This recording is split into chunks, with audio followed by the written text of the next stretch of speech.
Star Trek: Strange New Worlds Season 3 has been dropping some very clever hints about where certain characters might be headed, and Episode 5 really takes a step towards setting up one of the franchise's most tragic and unsettling character arcs. Dr. Roger Korby, played here by Killian O'Sullivan, made his debut earlier this season in Wedding Bell Blues as the charming, brilliant new love interest for Nurse Christine Chapel. That episode gave us the romantic origin story between the two, but his return in Through the Lens of Time strips away some of that warm glow and instead dives deep into Korby's professional ambitions. And those ambitions are where things start to get a little dangerous. Longtime Star Trek fans will know that this isn't the first time we've met Dr. Korby.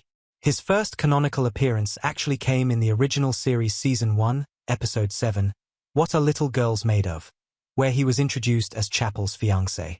Back then, the Enterprise was on a mission to find him after he had gone missing for years. But the man they eventually discovered on XO3 was not the same Korby Chapel had fallen in love with. In fact, the truth was far stranger and far darker. In TOS, Korby had become obsessed with using ancient technology to transfer human consciousness into android bodies. That obsession led him to create an android version of Captain Kirk in an attempt to replace the real one, and eventually it was revealed that Korby himself was now an android. While Strange New Worlds hasn't taken us that far yet, Episode 5 is quietly laying the groundwork for that transformation. In this story, Korby joins the Enterprise on a mission to Vadia 9, searching for signs of an incredibly advanced ancient civilization that might have discovered the secret to immortality. From the start, Korby makes it clear he doesn't fully trust Starfleet with this kind of discovery. A small detail that's easy to overlook, but it's key to understanding the seeds of his future downfall. When Ensign Gamble suffers a severe injury during their exploration of an ancient temple, Korby's reaction is telling. Instead of calling off the mission to ensure the crew's safety, he pushes to continue. It's not that he's outright malicious, but his priorities are crystal clear. The pursuit of knowledge, the possibility of unlocking life without death, takes precedence over everything else. This isn't outright villainy yet, but it's a crack in the facade that hints at the cold logic we'll later see when he's no longer human. Even Spock voices his concerns, warning that Korby is taking dangerous risks and failing to consider the necessary precautions. That skepticism from Spock lands hard when you know exactly where Korby's story ends.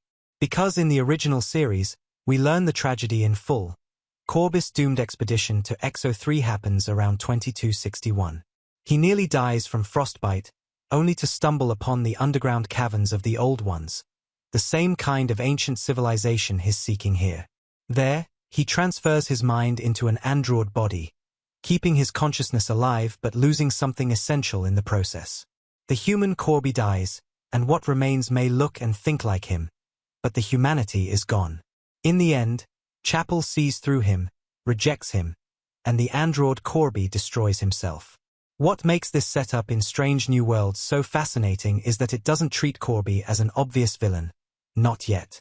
We're seeing the idealistic, brilliant man who still believes he's doing the right thing. But those little moments, the disregard for safety, the mistrust of Starfleet, the hunger for knowledge at any cost, those are the cracks that will eventually shatter him. And if the show sticks to canon, the events of Through the Lens of Time are just the first step toward the icy caverns of XO3 and his transformation into one of Star Trek's most tragic antagonists. I'm curious, do you think Strange New Worlds will follow his TOS fate exactly? Or could they throw us a curveball and change his ending? Let me know in the comments because I want to hear how you think this story should play out.